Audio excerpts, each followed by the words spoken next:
Hai, dari 60 orang peserta yang ikut tryout SKB Bahasa Inggris CPNS tahun 2020, hanya sekitar 10 orang ya. Hanya sekitar 10 orang yang bisa menjawab dengan benar soal nomor 14 dan 15. Jadi penting bagi teman-teman untuk kita dapat ya mengikuti video ini dari awal hingga akhirnya. Oke, kita baca soal nomor 14. The Federal Reserve System blank blank under President Wilson plays a key role in regulating the US economy. A. The established in 1913. B. Was established in 1913. C. In 1913 they established it. D. Established in 1913. Baiklah teman-teman sekalian, soal nomor 14 ini sebetulnya bisa dijawab dengan mudah jika teman-teman sudah mengetahui atau sudah pernah belajar mengenai appositive atau adjective clause. Sekarang kita masuk melalui adjective clause ya. Adjective clause itu bisa kita artikan klausa kata sifat. Jadi ada tambahan informasi yang ada kata that-nya, which, who, whom, dan sebagainya ya. Lalu mengapa di sini tidak ada kata which, that, atau whose, atau who ya? Nanti kita sampai ke sana. Jika dalam bentuk adjective clause, maka dia akan menjadi ada kata which ya. Lalu ada kata tergantung yang mengikuti. Maka di sini cocoknya dia ada kata to be is diikuti established. Dia akan menjadi the Federal Reserve System which is established in 1913 under President Wilson plays a key role, dan seterusnya. Lalu pertanyaannya, mengapa di sini tidak memakai adjective clause yang lengkap? Ada kata which dan di sini to be, karena di sini dia ada verb 3. Ya, itulah yang disebut dengan appositive ya. Bentuk pengurangan penyederhanaan dari adjective clause ya. Which dan is-nya dihilangkan, dia langsung masuk verb 3. Itulah yang disebut dengan appositive. Jadi for number 14 jawabannya adalah D. Established in 1913. Okay. Next for number 15. Untuk nomor 13 pembahasan tryout SKB Bahasa Inggris. George had the oil of his car changed 2 days ago. Titik. It means blank blank. Ya. Teman-teman sekalian ya, lagi-lagi untuk mengerjakan soal nomor 15, maka teman-teman harus tahu mengenai materi bahasa Inggris kausatif ya. Di sini di sini ada kata had ya, merupakan bentuk dua dari have ya. Maka di sini artinya bukan mempunyai ya, tetapi artinya menyuruh. Oke? Menyuruh orang lain untuk melakukan ya, untuk melakukan penggantian, mengganti oli atau pelumas dari mobilnya. Oke. Jadi intinya bukan George yang mengganti minyak pelumasnya. Oke. Jadi setelah kita mengetahui hal tersebut, maka kita bisa memilih jawaban yang benar dari soal nomor 15. Ya. He changed the oil.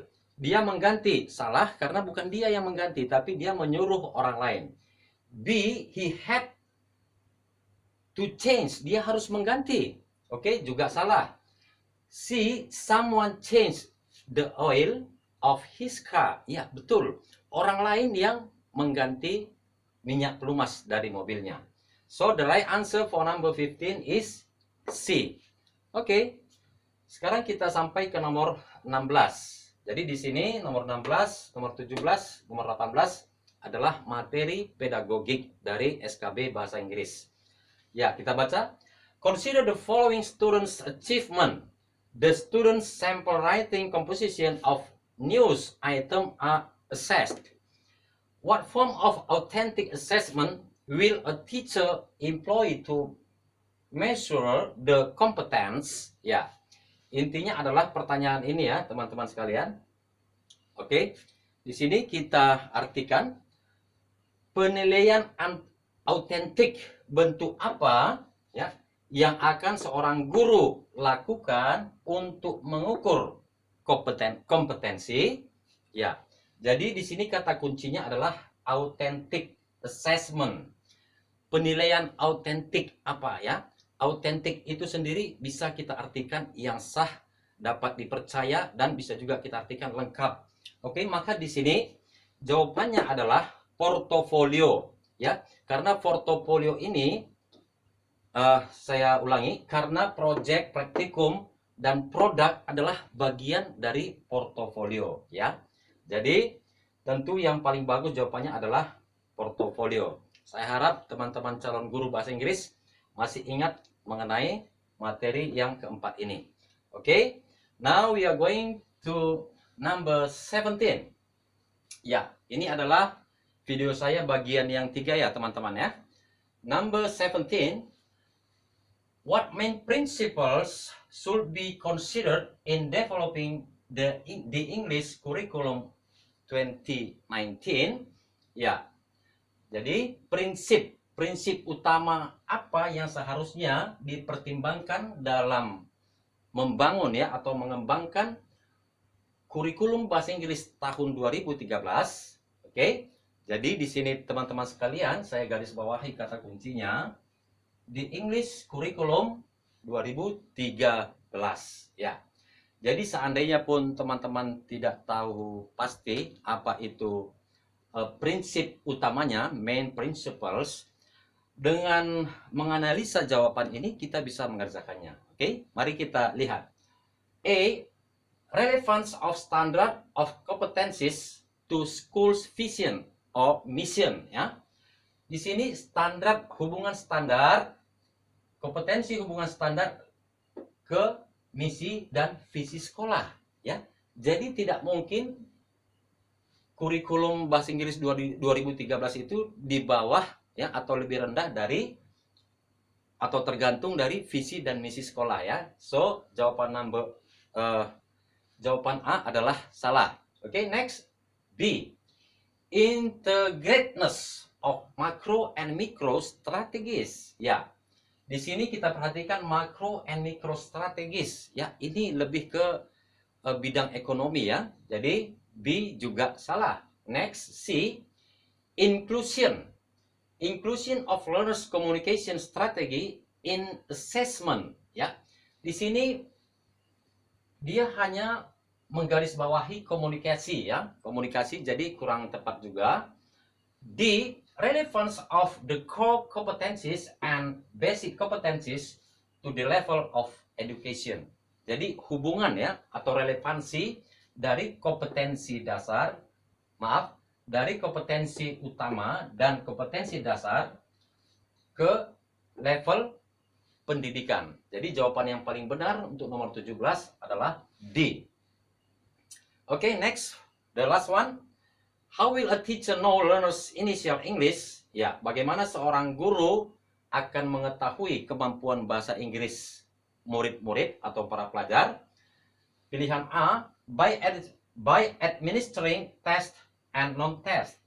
Dengan melakukan tes dan non-tes. Ya, di sini kita artikan dahulu bagaimana seorang guru, ya, bagaimana seorang guru akan mengetahui initial English, kemampuan dasar atau kemampuan awal para murid, kemampuan awal bahasa Inggris murid-murid. Ya, hal ini penting dilakukan ya teman-teman ya, sebagai seorang guru, terutama pada tahun ajaran baru kita harus tahu bagaimana kemampuan dari murid-murid kita.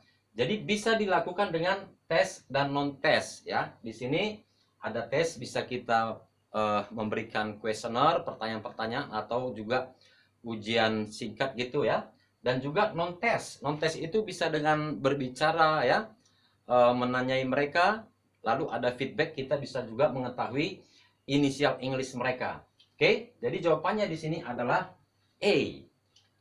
Yang B, mengapa dia salah? Through an official document, melalui dokumen resmi tentu tidak valid ya.